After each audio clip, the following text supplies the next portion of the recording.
Argon was the noble gas we use for vanadium. Okay.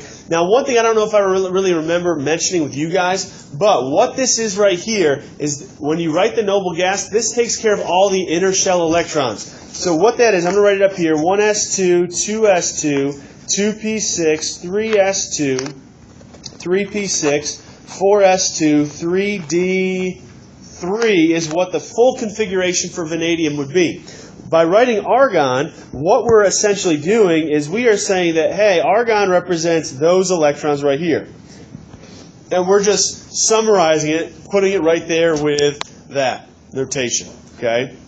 These are all the inside shells full of our electrons. That's what the noble gases are doing. They fill those shells. That's why they're so special and noble, and we'll talk more about those in our next unit on bonding. So all we then have to write for the rest of this is what's left over. 4s2, 3d3. With orbital notation. Orbital notation shows what? The orbital notation shows the orbitals. There you go. Look at that. And how do we represent the orbitals, guys? Using arrows. Nope, not arrows. Boxes represent the orbitals. The arrows represent our electrons, okay? So you got to remember SPDIF. SPDF. And I encourage you guys on your quiz tomorrow. We're having our electron configuration quiz tomorrow with all the different types, which is why we're going to practice today. I would write this down kind of first thing. Because then what goes along, or what's associated with those letters? Yeah, the orbitals, right? Well, how many? That's what I'm kind of getting at. So this is reviewing last week. Get your notes out. It can help you out. There we go. 1, 3, 5, and 7. That's telling you guys when you're asked to do orbital notation, how many boxes you need to make. So now you're going to look at the letters. So we have S. That means it's going to be one box. There's our 4S. You can label it. And we have our 3D. D has got 5 boxes, we said. 1, 2, 3, 4, 5. Okay. And there's our 3D. So now we have to put in our electrons. In our symbols for our configurations, what tells us the number of electrons we have in an orbital? Yeah, the exponent. So for S, we've got 2. Now, can I do this with my electrons? Yeah. No. No. Why not? They got to be flipped, right? Doesn't matter which one's first. If I put the down one first or the up one first, it doesn't matter, right? As long as they are opposite. And what states that they have to be opposite? This is a big idea here. Concept question. Vocab term. Alex? Yeah, it's one of those principles, and it's actually, like you said, Pauli's exclusion principle. No 2 electrons can have the same set of 4 quantum numbers. Oh, you're going to? Sorry. Yeah, they can't have the same set, so therefore they have to have opposite spins. Now, when I get to my other orbitals that have more than one box, how do I fill them in? Can I do this? No, you have to put them in separate boxes. Why? Because you fill up before you double up. Right, you fill up every box before you double up. And that's Hund's rule, which is right here. But again, what does it come back to, guys? Why do we spread them all out before we double them up? They don't like each other. They don't like each other how? Because they're the same. Same what? Same Charge, right? So they would have like the same spin. And it's all about energy. They want to be in the lowest energy. So spreading out is lower in energy than doubling up. All right, and that's what it all governs. All right, so that's kind of a recap of what we talked about on Friday. Arsenic. Who can tell me arsenic as far as the noble gas notation? This was part of your homework. Tony? Is it argon, 4s2, 3d6, and then 4p3? Close. It's not 3d6. It's 3d. Yeah, it's 3d10. Oh, Remember, because D. My own handwriting, so. Oh, okay, you had it. You had like the 1 and the 0 close together, so it looked like a 6. Yeah, I've been there. Yeah, you have slap here. Yep, I can totally understand that. 4s2, 3d10, and then you said 4p3. Absolutely. So now, guys, all you got to do is draw your boxes for that. So I'm going to have my S right there. Again, S every time is only one box. Then I'm going to have my D's. There's my 3D. And I've got my P's here at the end. That's 4P. So if you have this space, like if you guys did this on a separate sheet of paper, you could just draw the boxes above or below where you had your configuration written if you wanted to, not off to the side. Either way is fine. Just if you put them above or below, you don't have to label them, but if you put them off to the right, label them like I've done here. Okay, just put what's below this. So S has how many electrons? 2 should look like this. D, they're all filled. Get in the habit, guys, even when you go ahead and do this, to spread them all out first, then go back and double up. It just drives that home. And then P, they all need to be split up just like that. Do good with it? Easy? Absolutely. Orbital, though, guys, I will be honest, is one that people forget throughout the year, because it's one we don't use as much as noble gas notation or the complete one. We forget that it's the boxes. Tony? Now, can we use orbital notation if we're using like the regular? Yeah, you could if you wanted to, but it's just more. It's more work that you have to do. So I'm fine unless it asks you to do the complete, and then if I gave you one that said complete with the orbital notation, I wouldn't give you something more than like neon, because it's at some point it's just you're just doing a ton of work instead of just wasting time. All right, nickel. Who can tell me the electron configuration for nickel? Garrett. Yep, the shorthand way. Remember, unless I say full, guys, from now on, you can just give me the noble gas notation. Helium for nickel. Were you looking at sodium? Oh, okay, gotcha. Nickel. Argon. For nickel? You're looking at sodium now. All right, you're going to do nickel. You're going to do sodium next. Hunter? 4s2 and 3s. 3d2. 8? It's a Monday morning, isn't it, folks?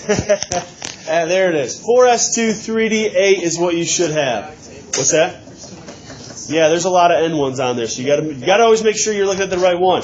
Orbital notation, guys, so this is what I mean if you want to do it below it, just like this, and then 3d8.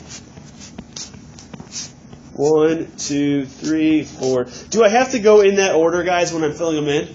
You can bounce around and put them wherever you want as long as you wait to double up after you've put one in every single one. So this one, I wanted to go every other. I could have went the first 3, I could have went the last 3, whatever order you want, as long as you wait and you spread them all out first and then go back and double them up. All right, sodium, you should have neon, and it's just 3s1, so that makes our orbital notation super easy. It's just one box, and I want to put this one down.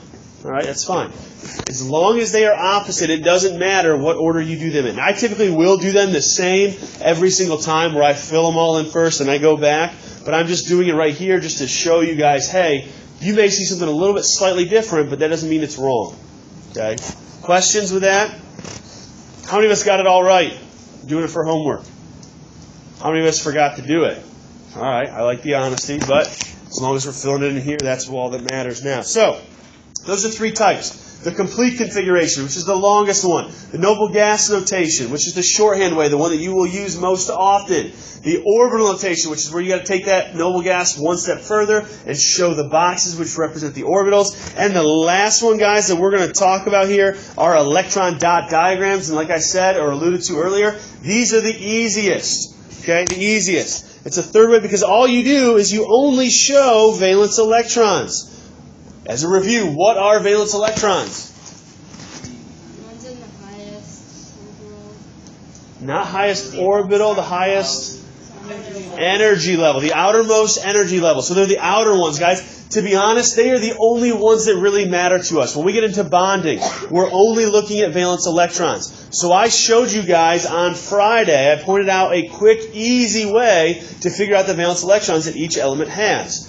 Get your periodic tables out if you don't have them out, because we went through, you should have written them down. All right. What do you look at on the periodic table that helps guide you to the valence electrons? Their group number, right? Groups are going up and down or left to right. Are they columns or rows? Groups are columns. The groups are columns. What are the rows called? Meaning you're going across, you read them. Yeah, I gotcha. Remember, guys, the columns are the groups. What are they also known as? They are also called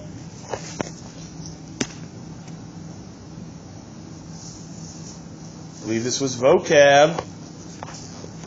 Starts with an F. Families, there it is. Why are they families? Because they have the same number of valence electrons. Okay, the valence electrons, guys, are so important. That's why we're interested in those. So these are also called Lewis dot diagrams. Okay, Lewis dot diagrams. First step, we could write the electron configuration, the orbital notation. We'll do that for the first one, and then we will start to use the shortcut method. We're going to allow our symbol to represent the inner electrons, similarly to what we were doing with the noble gas notation.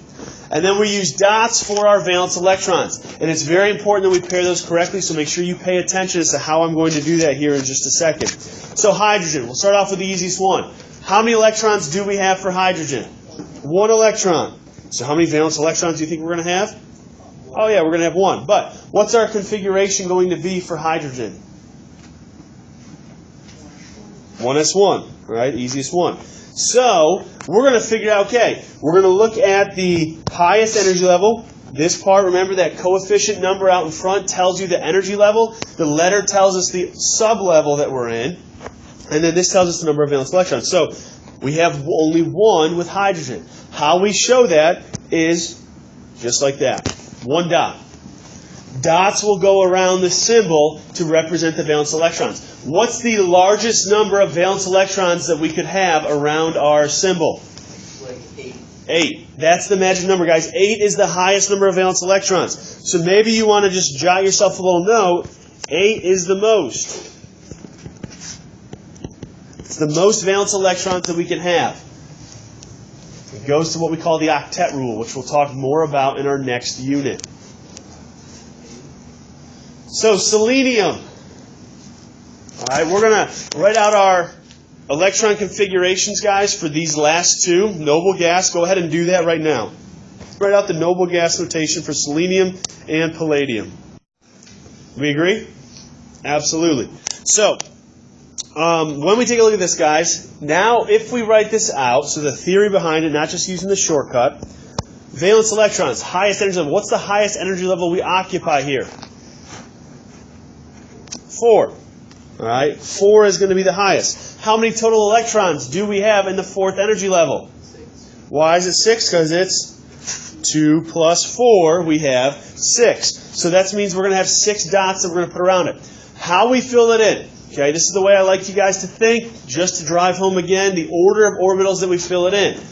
We fill in what level first, always? If we take a look at our electron configurations, we always fill in what sublevel first?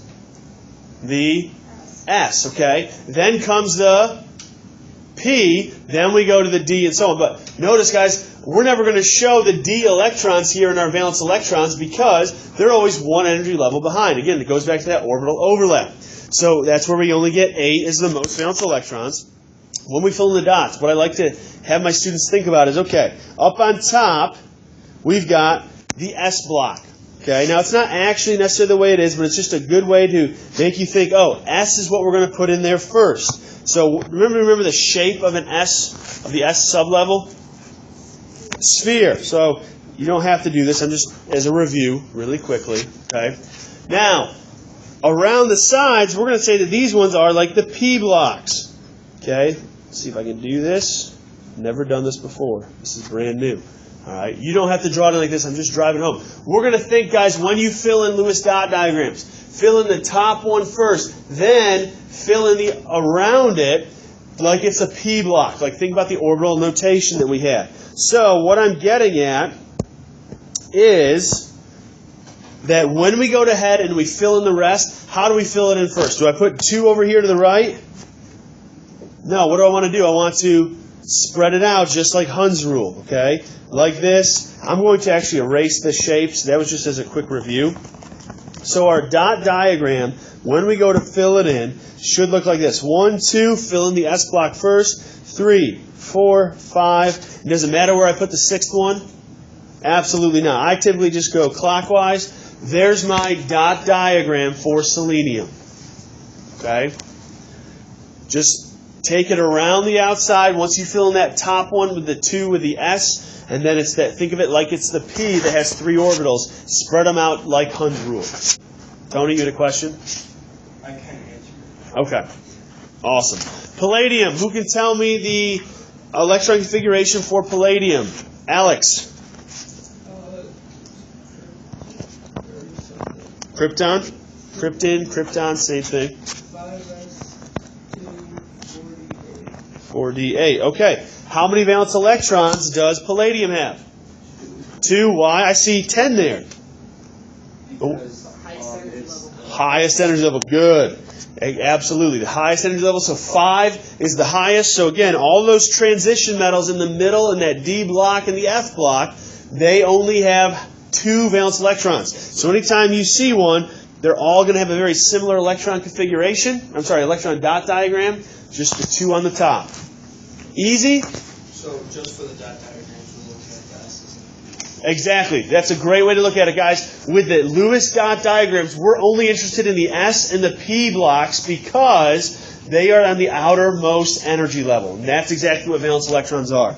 But remember, if you look at your periodic table, group 1 has 1 valence electron. Group 2 has 2 valence electrons. All of these guys in here have 2 valence electrons. And then it's 3, 4, 5, 6, 7, and 8. Now, again, I just want to point out, I'm not talking about charges. If you look on your periodic table, there's charges with the elements. We'll get to those later on. Those are called oxidation states.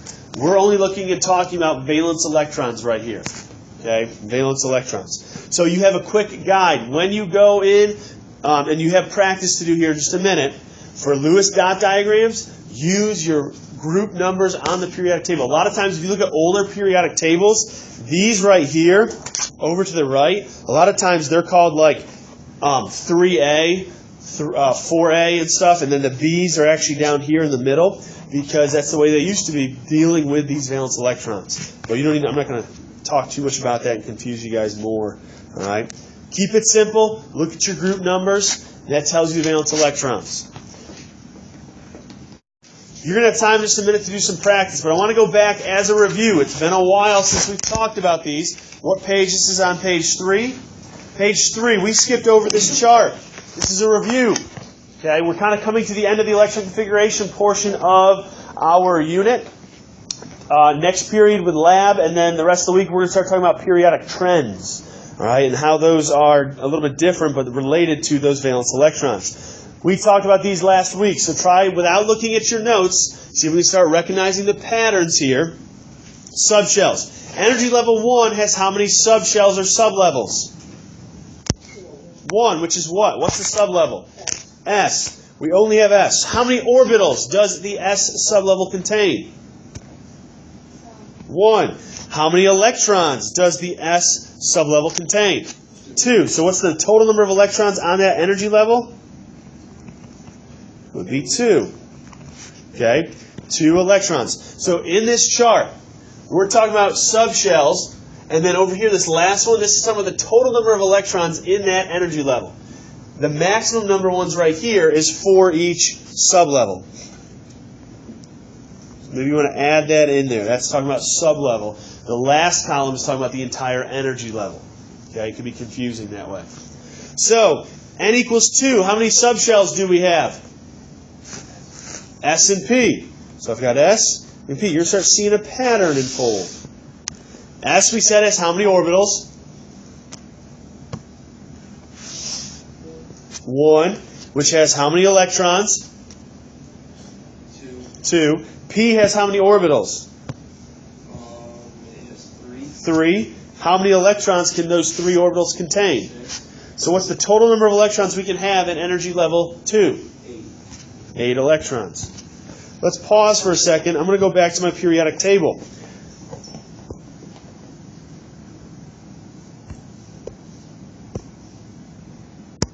Okay. So, energy level 1, guys. Remember, what represents an energy level on our periodic table? The what? Not exactly. Energy levels, guys. I know we're struggling on a Monday here. What represents the energy levels in our periodic table? The rows, which are called? What are the rows called? Periods. So, guys, each period represents energy level. Take a look at period 1. How many elements do you see there? 2. How many electrons can the first energy level hold? Oh my goodness, that's why there's only 2 elements in that first energy level. How many can the second energy level hold, we just said? Nope. 8. 1, 2, 3, 4, 5, 6, 7, 8. Oh my goodness. Look at that. The periodic table shows us how many electrons. It's set up perfectly like that. 3 gets a little bit dicey, but we'll come back to it. I want you guys to fill the rest of this chart in showing the subshells. Recognize the pattern. This is a big thing that's going to help you see some conceptual questions. This is what you should have when you go through. Again, recognize the pattern. Look at right here, guys. This is, again, you're going to be asked questions about on energy level such and such. How many sublevels do we have? Remember, each energy level you go up, you gain a new sublevel. Now, we don't go beyond. We don't have enough elements to go beyond S, P, D, and F. But remember, there are other ones besides those 4. Because energy level 5 would have 5 sublevels if we had enough elements to go all the way up to I think it's sublevel H. Okay? But the number of energy levels you have, that's how many sublevels you have within it. Even though we only see S, P, D, and F. So it keeps going up. Remember, if you're ever asked to calculate the total number of electrons, there's a little formula. It's 2n squared. You would plug in the number for n, and that tells you how many electrons you would have total in that energy level. The biggest thing where people will miss points on their test is not recognizing, knowing when it's talking about energy level and sublevel. When it's talking about orbitals and number of electrons. You're going to have to get used to reading questions carefully to make sure that you know what the question's asking you. So this was a review. This is going to be a great review sheet for you as your test comes up next week. All right? With the rest of this period, you're working on page 6 in your note packet, which is a review of all the types of configurations.